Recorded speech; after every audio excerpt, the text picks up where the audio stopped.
네, 여러분들 안녕하세요. 우리 과학 A 2학기 들어서 노트 필기 처음으로 노트 필기 수업을 하네요. 그래서 1학기 때 선생님이 진행했던 수업 중에서 이 노트 필기하는 게 도움이 많이 됐다는 의견들이 있어서 2학기에도 우리가 전류와 전압과 저항에 대해서 노트 필기를 하겠습니다. 혹시 과학 A 노트 안 꺼내신 분들은 꼭 꺼내 주시고요. 색깔 펜 최소 검정, 파랑, 빨강 최소 3가지 그리고 3가지 이상 이렇게 쌤처럼 사인펜들이 구비되어 있으면 좋을 것 같습니다. 네, 그래서 한번 시작해 보도록 할게요. 제목을 먼저 써야겠죠? 제목. 자, 과학 A 2학기 노트 필기 1 이렇게 써주시고, 자 옆에다 교과서 55에서 60 내용 이렇게 써주시기 바랍니다. 제목을 먼저. 자, 그 다음에 우리 제일 먼저 나오는 중요한 개념이 전류입니다. 전류. 우리가 지난 시간에는 정전기, 정지에 있는 전기에 대해서 배웠다면 이번부터 배울 거는 전류인데, 이게 무슨 뜻이냐? 전기의 류자, 흐름. 그래서 전류고요. 그래서 전류의 정확한 뜻은 뭐냐? 정확한 뜻은 교과서 56쪽 위쪽에 나와 있는데요. 전하의 흐름이 되겠습니다. 전하의 흐름. 그래서 우리가 전류에선 중요한 게 전류가 방향이 있어요. 방향. 전류는 어디서 어디로 흐르냐? 배터리의 플러스 극에서 마이너스 극을 향해서 흐릅니다. 배터리의 플러스 극에서 마이너스 극을 향해 흐르고요. 아주 중요한 내용이고요. 근데 이거랑 비교해서 CF 하면 비교란 뜻이에요. 전류가 흐른다는 거는 실제로는 그 안에 전자라는 그 조그만 알갱이가 이동을 하기 때문에 전류가 흐르거든요. 근데 이 전류의 방향이랑 전자의 이동 방향이 반대예요. 그래서 전자는 마이너스 극에서 출발을 해서 플러스 극으로 이동을 합니다. 그래서 전류와 전자의 이동 방향은 반대다. 이거 꼭 알아두시고요. 자, 그 다음에 우리 새로운 개념을 배우면 항상 과학에서는 그 단위를 써요.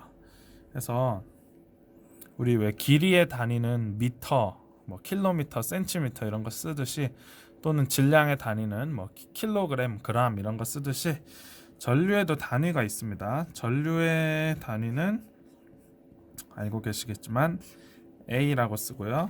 읽을 때는 뭐라고 읽냐? 암페어라고 읽습니다. 네, 암페어. 그래서 이게 프랑스의 과학자 앙페르라는 사람의 이름을 따서 지은 거라고 했죠. 근데 1암페어 하면은 꽤 큰 전류예요. 꽤 센 전류예요. 그래서 우리 실제 일상생활에서 쓰는 전류들은 1암페어가 안 되는 전류가 대부분이에요. 뭐 0.5암페어 이래도 꽤 센 전류거든요. 0.07암페어 뭐 이런 식으로. 그래서 좀 더 작은 단위인 밀리암페어를 우리 일상생활에서는 훨씬 많이 씁니다. 밀리암페어. 그래서 이것이 전류의 단위가 되겠습니다. 그래서 우리 전기 회로를 한번 그려볼까요? 우리 전기 회로는 항상 어떻게 구성이 되어 있냐면, 전기 회로에 항상 빠지지 않고 있는 게 배터리예요. 배터리.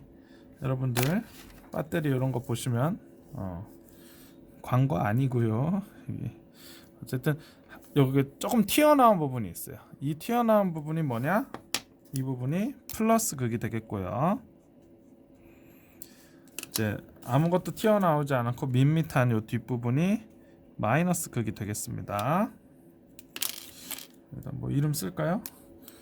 뭐 광고를 하면 안 되니까 뭐 박살 뭐 이렇게 쓰겠습니다. 박살이라는 브랜드는 없죠. 자, 아무튼 이렇게 돼 있고, 배터리가 있으면 여기에 항상 뭐가 연결되어 있냐면 전선이 연결되어 있어요. 그래서 전선이 이렇게 연결되어 있고, 이 전선이 또 어디에 연결되어 있냐? 반짝반짝 전구를 연결해 놨다고 해봅시다. 뭐 전구를 연결해 놓을 수도 있고, 뭐 선풍기를 연결해 놓을 수도 있고, 뭐 컴퓨터를 연결해 놓을 수도 있고, 그런데 우리 조금 지금은 전구를 연결해 놨다고 하고, 그 다음에 이 전기 회로를 작동시켰다 안 작동시켰다 이렇게 껐다 켰다 할 수 있는 장치를 하나 또 있는 경우가 많습니다. 그 장치를 뭐라 그러죠? 네, 스위치라고 합니다. 그래서 스위치. 그래서 이 지금 이렇게 또 전선을 이렇게 연결하자면, 지금 스위치가 닫혀 있어요, 열려 있어요? 이걸 열려 있다고 하거든요. 열려 있는 건 근데 연결이 됐다는 거야, 안 됐다는 거야? 네, 열려 있다는 건 연결이 안 돼 있다는 얘기예요. 그래서 요거를 이렇게 철컥해서 이렇게 촥 이렇게 연결시키면 이제 연결이 되는 거고, 이렇게 파란색 상태일 땐 연결이 안 된 거고, 이런 식으로 연결했다 안 했다 할 수 있는 것이 스위치죠. 그래서 이렇게 스위치. 그래서 연결이 되게 되면 여기 전구에 뭐가 될까요? 네, 불이 반짝반짝 들어오게 되겠죠. 자, 그래서 여러분들 요 회로에 보면은 요 배터리, 미안해요, 박살이라고 하면 나중에 필기 볼 때 헷갈리겠다. 배터리라고 할게요. 배터리 이렇게 써주세요. 배터리. 자, 배터리가 있고, 그 전류가 흘러서 뭔가 일어나는 전구가 있고, 또 스위치가 있고, 또 여기 전선 또는 도선이라고 많이 합니다. 과학에서는 전선 또는 도선이 있겠죠. 전기 회로가 기본적으로 이렇게 구성이 되는데요. 우리 이 전기 회로에서 우리가 좀 알아뒀으면 하는 것은, 일단 전류의 방향이 어느 방향일까요? 전류의 방향이 아까 위에서 플러스 극에서 마이너스 극을 향해 간다 그랬죠. 그러니까 배터리의 플러스 극에서 출발을 하는 거예요. 그래서 전류의 방향은 이렇게 됩니다. 전류의 방향. 그래서 이렇게 해서 이렇게, 이게 전류의 방향. 쌤은 지금 빨간색이 어디 갔는지 모르겠어서 분홍색으로 하는데, 빨간색으로 하면 더 좀 진하게 보이겠죠. 그 다음에 전자의 이동 방향은 마이너스 극에서 플러스 극으로 간다네요. 그러니까 여기서 출발해서 이렇게 가는 겁니다, 전자들은. 그래서 전자의 이동 방향은 이 방향이 되겠고요. 이거를 다른 색깔로 이렇게 꼭 그려주시기를 바랍니다. 네, 일단 이렇게 해서 우리 전기 회로를 다 그리셨으리라 생각합니다. 그래서 우리 전류 공부했고, 전기 회로가 어떻게 구성되는지 간략하게 봤고요. 그 다음에 우리 나오는 중요한 개념은 이것입니다. 전압이 되겠습니다. 전압. 자, 전압이 뭐냐? 여러분들 여기 그 전기 회로가 이렇게 있는데, 회로를 연결해놨는데 그냥 이런 배터리 없이 전선만 연결해놓는다고 회로에 전류가 흐를까요? 네, 흐르지 않습니다. 전기 회로는 그냥 전선만 연결해놓는다고 흐르지 않아요. 뭐가 반드시 있어야 되냐면 이 전압이란 게 있어야 돼요. 그래서 전압은 뭐냐면 교과서에 나와 있죠? 56쪽 중간 아래쪽에 전류를 흐르게 하는 원인이 되겠습니다. 전류를 흐르게 하는 원인. 근데 요게 정확한 정의인데요.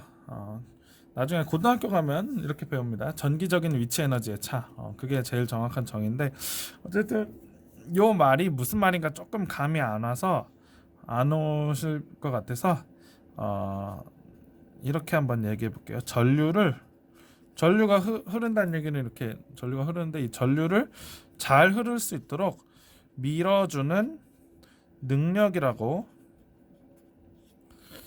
이해를 하셔도 될 것 같아요. 이게 약간 오개념이 있는 설명입니다만, 그렇지만 지금 우리가 이해하기에는 이 설명이 조금 직관적일 것 같아요. 그래서 전압이 뭐예요? 전류를 밀어주는 능력이다. 그래서 전압의 단위는 뭐를 쓸까? 단위는 V, 대문자 V를 쓰고요. 읽을 때는 볼트라고 읽어줍니다. 네, 배터리를 최초로 만든 이탈리아의 과학자 볼타라는 사람의 이름을 딴 거고요. 그래서 우리가 전압이 전류를 흐르게 하는 원인이라며, 그러니까 다시 말하면은 전압이 있어야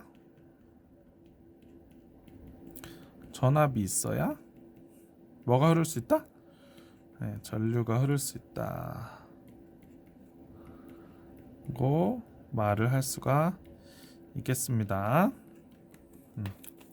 자, 그리고 참고로 위 회로에서 아까 요 회로 있죠? 전압을, 그러니까 누군가가 전압을 유지시켜줘야 계속 흐를 수 있는 거거든요. 전압이 없어지면은, 전압이란 게 없으면 전류가 흐르지 않거든요. 근데 이 회로에서 전류가 계속 흐를 수 있도록 전압을 유지시켜주는 장치가 누군지 아십니까? 그게 바로 이 배터리입니다. 배터리. 그래서 배터리 전압을 유지시켜줌. 네, 그래서 배터리를 연결했다는 건 전압이 있다는 얘기고, 배터리가 없으면 전압이 없기 때문에 전류도 흐를 수 없겠죠. 그래서 여러분들 여기까지가 1페이지가 되겠습니다. 네, 그래서 이 부분 잠시 일시정지 해놓으시고, 다 못 쓰신 거 있으면 쓰시기 바랍니다. 이쪽 일시정지. 네, 못 쓰신 거 있으면 다 쓰시고요. 네, 다음 장 넘어가도록 하겠습니다. 네, 자, 2페이지. 그러니까 노트 다음 장을 펴시면 돼요. 자, 우리가 전류도 알았고 전압도 알았는데, 이 둘 간에 관계가 있습니다. 관계. 그래서 그 관계에 대해서 잠시 써보도록 할게요. 전압과 전류의 관계, 둘은 대체 어떤 관계일 것인가? 근데 아까 전압이 뭐라 그랬어요? 전압이 전류를 흐르게 하는 원인, 또는 전류를 팍팍 밀어주는 능력이라 그랬는데, 그러면 여러분들, 전압이 세지면 전류가 어떻게 될까? 전압이 팍팍 밀어주는 능력이라며, 그럼 더 세게 밀어주면 전류는 더 세게 흐르겠죠? 그래서 전류도 커집니다. 세집니다. 반면 밀어주는 능력이 시들시들해. 전압이 시들시들해. 그러면 그 흐르는 전류도 시들시들해지겠죠. 네. 그래서 올라갈 때 같이 올라가고, 이렇게 내려갈 때 같이 내려가는 이런 관계를 뭐라 부르느냐? 비례 관계라 부릅니다. 비례 또는 정비례. 수학에서 나오죠. 전압이 올라가면 전류 같이 올라가, 전압이 내려가면 전류 같이 내려가. 이런 관계를 비례 관계라고 합니다. 그래서 예를 들어 봅시다. 예를 들어서 이런 뭐 문제 같은 게 나올 수 있겠죠. 어떤 전기 회로에 전압이 6V일 때, 그 회로에 흐르는 전류가 뭐 3A, 전류가 흘렀다. 3A의 전류가 흘렀다고 해보자. 오케이? 그러면 만약에 이 똑같은 회로에 그 배터리만 좀 더 센 걸로 바꿔가지고 전압이 12V가 되면은 전류가 몇 암페어 될 것 같아요?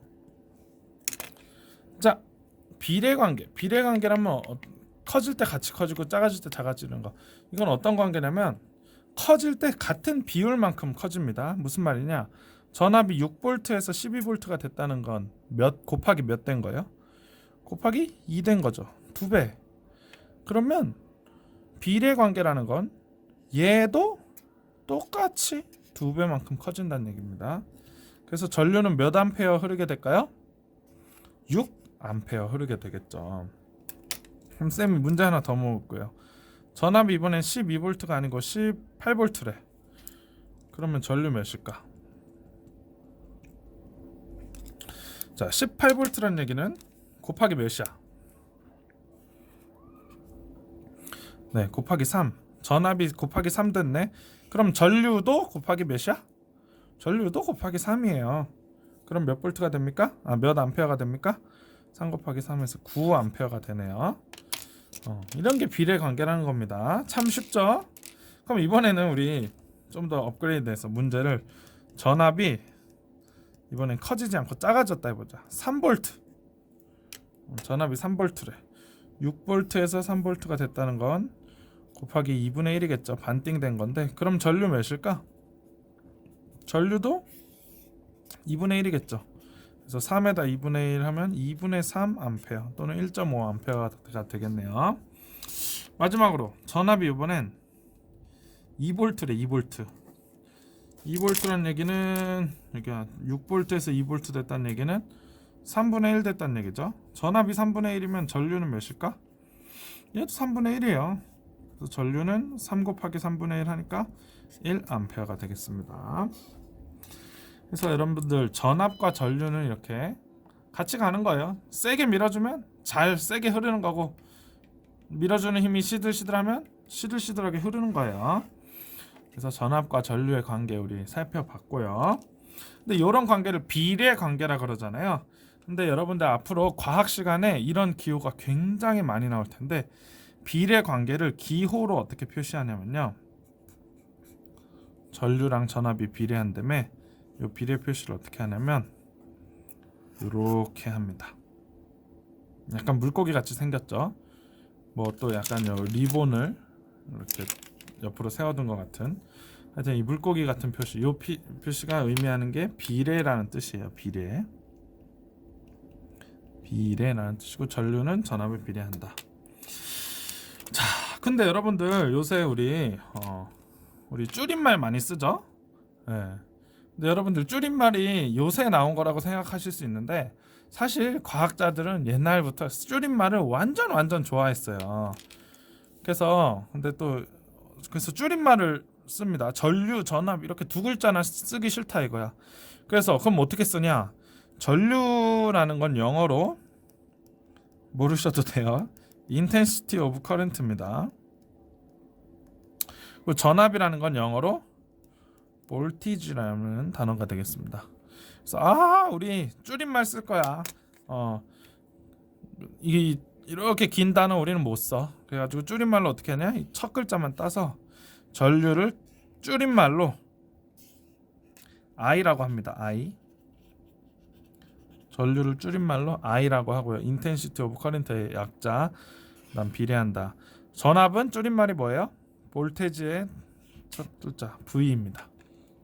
그래서 I는 V에 비례한다. 이렇게 씁니다. 줄임말을 다른 말로 우리가 기호라고 합니다. 기호. 그래서 몇백 년 전부터 사실은 줄임말을 좋아한 이 과학자들이 이렇게 줄임말을 항상 많이 썼거든요.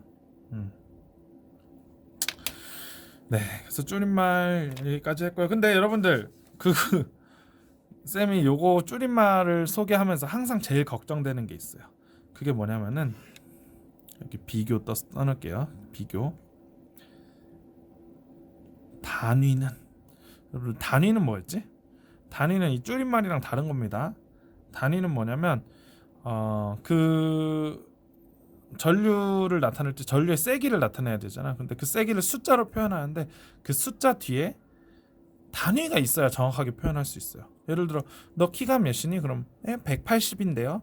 그럼 180m란 얘기야, 180인치란 얘기야, 180km란 얘기야, 180cm란 얘기야. 뒤에 단위가 없으면 정확한 값이 아니거든요.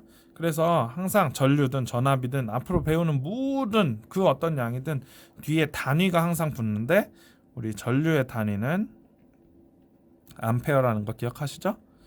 전압의 단위는 볼트.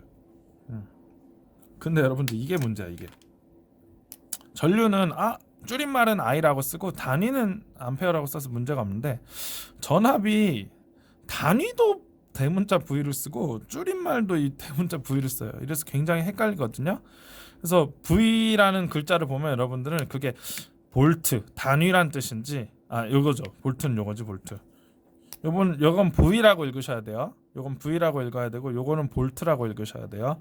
그래서 단위의 볼트를 말하는 건지 아니면 전압을 줄여서 말하는 V를 말하는 건지 구분을 잘 하셔야 됩니다. 네. 네, 여러분들, 그래서 우리 전류와 전압의 관계에 대해서 알아봤고요. 자, 이번에는 우리 저항에 대해서 얘기를 해보겠습니다. 저항이 뭐라 그랬죠? 저항은 우리 저항하다, 뭔가에 반대하고 막아서고 이런 거잖아요. 그래서 전류의 흐름을 방해하는 정도.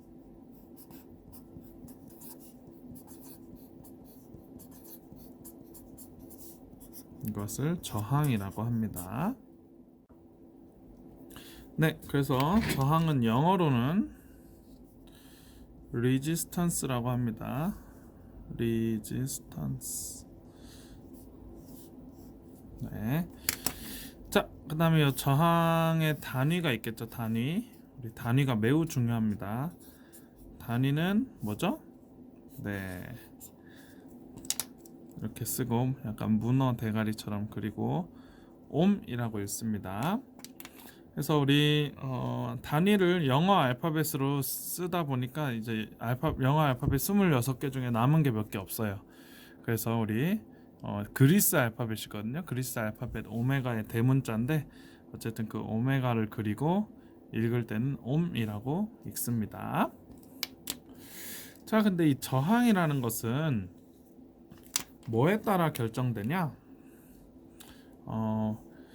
전류가 흐를 때 그 전류가 흘러가는 모든 물질이 다 저항이 있어요. 근데 그 저항이 다 똑같은 게 아니고 물질마다 다르고요. 물질마다 그리고 모양마다 그 값이 다릅니다.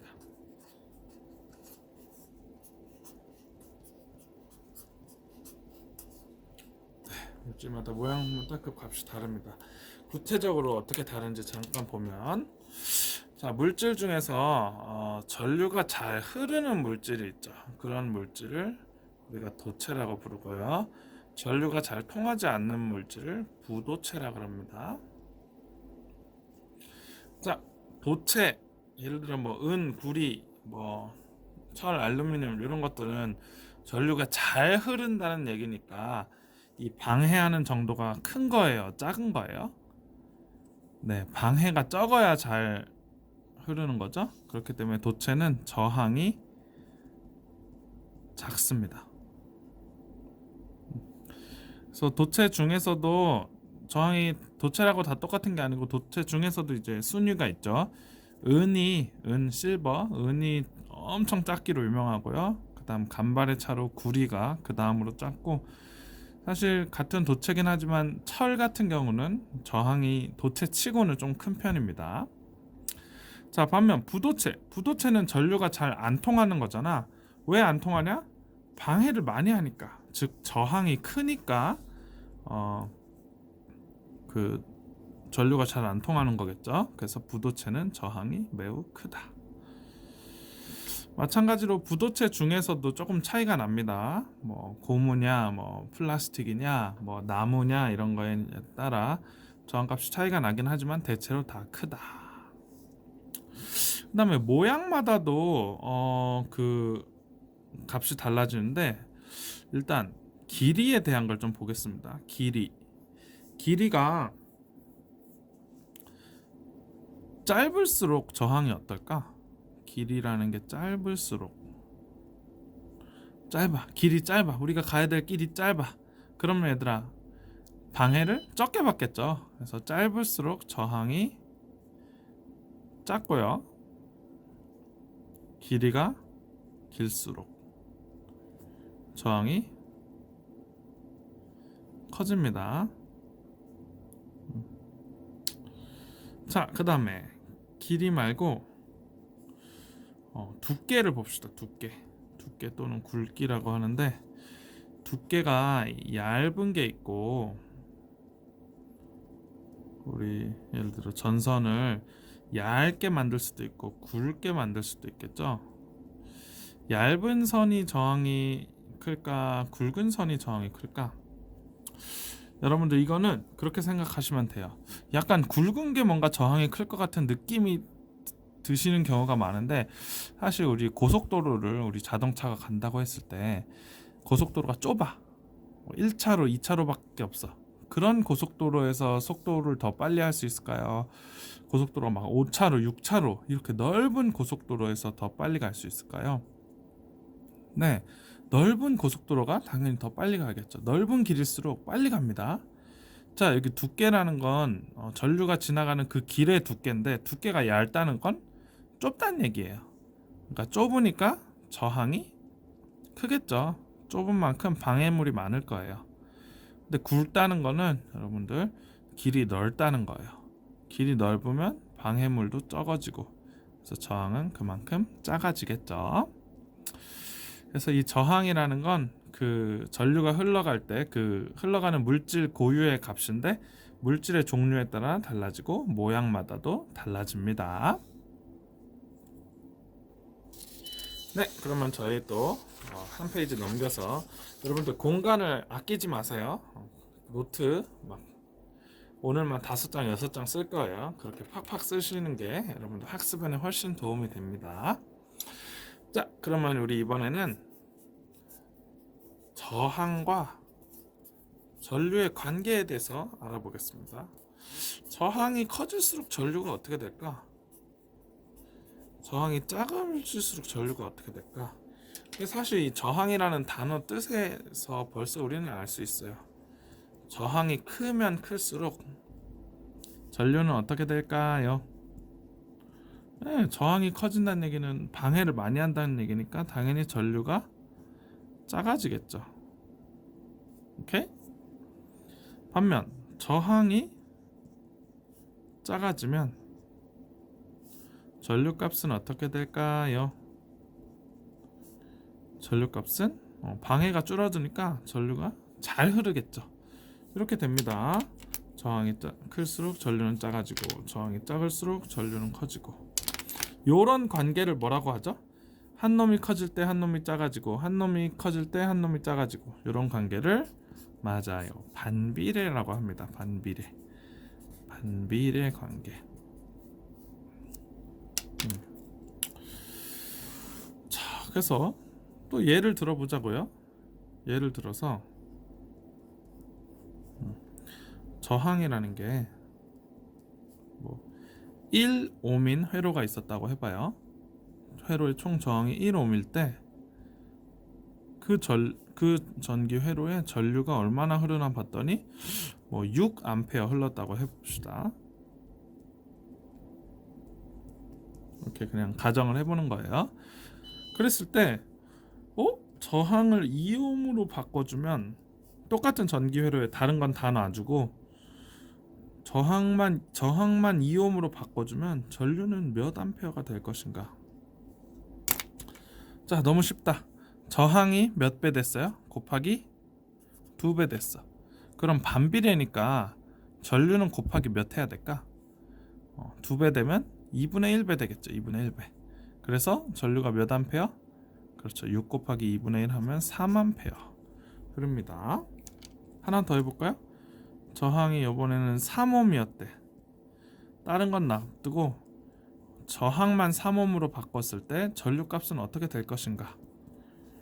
그러면 저항이 1옴에서 3옴이 됐다는 얘기는 곱하기 3이죠. 그러면 전류는 곱하기 몇이 될까? 반비례 관계니까 3분의 1이겠죠. 그래서 6 곱하기 3분의 1 하면 2A가 되겠습니다. 자, 그래서 여러분들 참 쉽죠? 저항이 커지면 커질수록 2배, 3배가 될수록 전류는 2분의 1배, 3분의 1배로 작아진다는 거 알 수가 있습니다.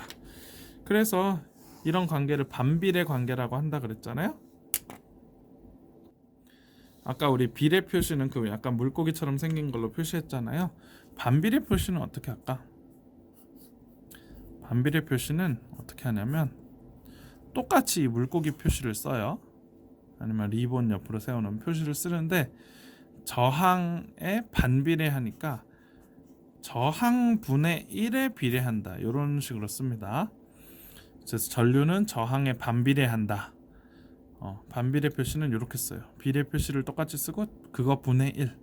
그래서 전류는 저항에 반비례하고 아까 이거 줄여서 알파벳으로 표현했죠.